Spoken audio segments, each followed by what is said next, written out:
What is going on, guys? Davion here, 777's Barbell Club, back with another video.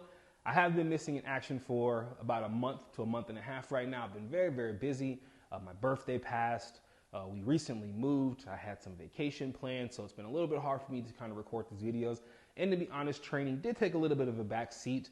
A lot of my training as of late here has been just bridge block work, coming in, doing some of those primary movements, not doing very much accessories, and just going kind of about my day. And to be honest, a lot of times I did skip some of that work as well, just because, again, I've been extremely busy. But now we are back.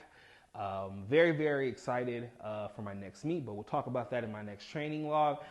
But really want to kind of really grind hard and really put things together and put up some big numbers later on this year.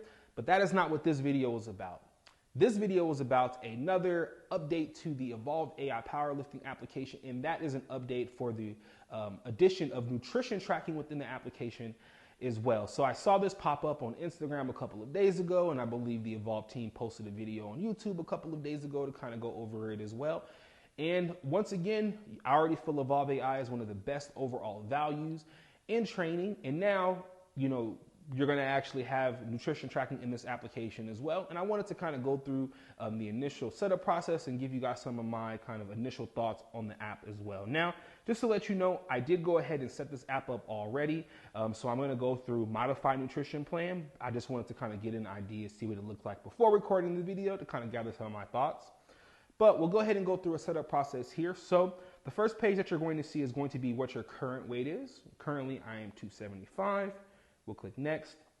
It's going to ask you what your goal weight is. Now, what I did notice the first time I set this up is it's kind of capping how much weight you're able to gain and how much weight you're able to lose during that time frame.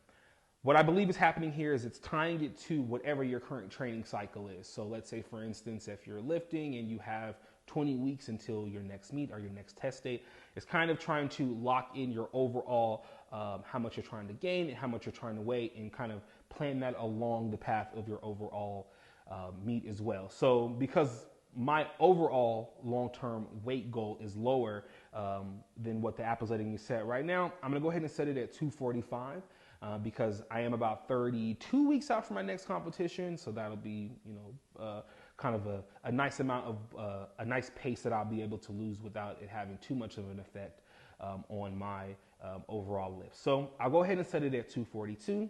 It has the estimated weeks to go, which is 20 weeks, and it says that that is the maximum amount of weight loss that the app recommends. So I'll leave that set there. We'll go next.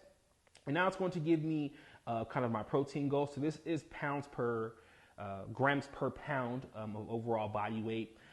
I did set this up initially and it gave me a pretty high protein goal. I think it was around 248 grams of protein. However, the majority of the time with the macro factor, I'm sitting around like 180 to 200. So I'm going to drop this a little bit here and see where and kind of see how I feel. But I know 248 is going to be tons for me to get in a day, and I feel fine kind of on a lower to higher on the moderate end of protein intake. So I don't need to have that high.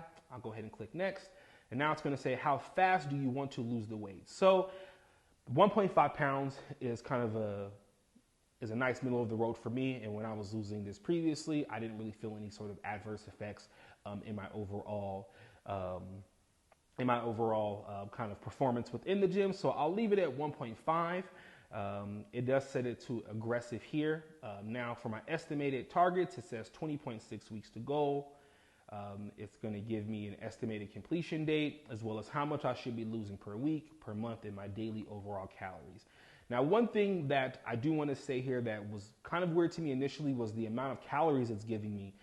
Around 1.5 when I was setting up a macro factor, it gave me about 2,200 calories per week to lose that much. And when I was sticking to that, I was losing at a little bit of a faster rate, but I don't think it was too much faster. So this is a lot higher of a target than what I've been having, but I'm willing to give it a try. If I'm able to kind of stick to that, you know, slightly above 3,000 calories and actually consistently lose that 1.5 pounds of fat, I'm sure if I'm not able to kind of hit that amount, the app is going to adjust it for me as well. But I will leave it to where it's set now. I'll click next. Now it's going to ask you the actual type of diet you want to follow. So do you want to eat a standard diet, high carb, higher fat, or keto diet? Personally, just a normal standard diet makes it a lot easier for me to adhere to it overall. I've had luck with keto in the past, but it only really works for a short period of time. And then, you know, I see bread at dinner and it kind of throws me off. So I'd rather just stick to an overall standard diet. It's a lot easier for me. We'll click next. And now it's going to give me a breakdown of my overall macros here. So 120 grams of fat, 207 grams of protein, 293 grams of carbohydrates with a total daily caloric target of 3,078 calories. And then it's going to estimate my expenditure at about 3,800 calories as well. So says kind of my average target. It gives me what I'm having here. And I'll go ahead and click modify nutrition goal. Now, once you kind of set all this up here, pretty much everything else that you see within the application is going to look very similar to any other kind of calorie counting application. You're going to see a breakdown here of how many calories you should be targeting per day. It's going to show you kind of how much you've had for, you know, your fat. So we'll go ahead and click on it now. So we'll go to the nutrition tab here, and we see, you know, you have your total daily caloric amounts. You have kind of an agenda view. You have a tab if you fast, and then you have your actual add weight as well. And then just a quick search box here for the food, and then a barcode scanner as well. Now, two things about the scanning experience, and hopefully they fix this, and I don't know why this app does it like this. You have to actually open the barcode scanner, lay it onto something, and then there's going to be a text prompt that's going to pop up. It's a tap to scan. Every other calorie counting app I've ever used, you just use it, and once the camera focuses in on it, it scans it automatically. So it's kind of hard to like steady your hand and press it. So I don't know if that can be updated, but I think that's a weird kind of UI choice. So maybe that can be adjusted in the future. And secondly, as far as the actual barcode scanning goes, I went into my kitchen and I just scanned a bunch of random stuff. I scanned kind of the protein that I use. I scanned the eggs that I buy. I scanned some random snacks that my kids had around the house. And pretty much everything that I had here scanned. I didn't have anything that didn't scan. It's a calorie counting app. Not too much to really talk about as far as that goes.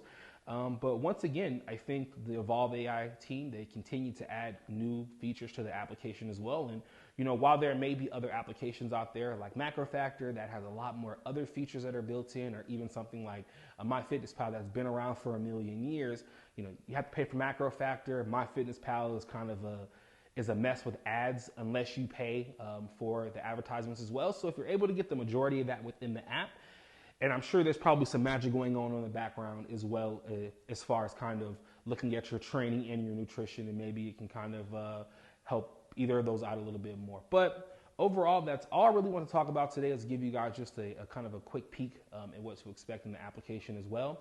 And again, for any of you guys who maybe have been using a different application in the past and now you're going to go ahead and give nutrition tracking and Evolve a try, let me know how your calorie targets kind of compare for previous apps to this one. And then maybe in a couple of weeks we can talk about if, you know, hitting that amount of calories, we're still able to lose weight on the rate that we're trying to lose weight. But that's all that I have for you today, guys. Thank you so much for looking at today's video. Please follow me on Instagram at 777's Barbell Club. But yeah, Davion out.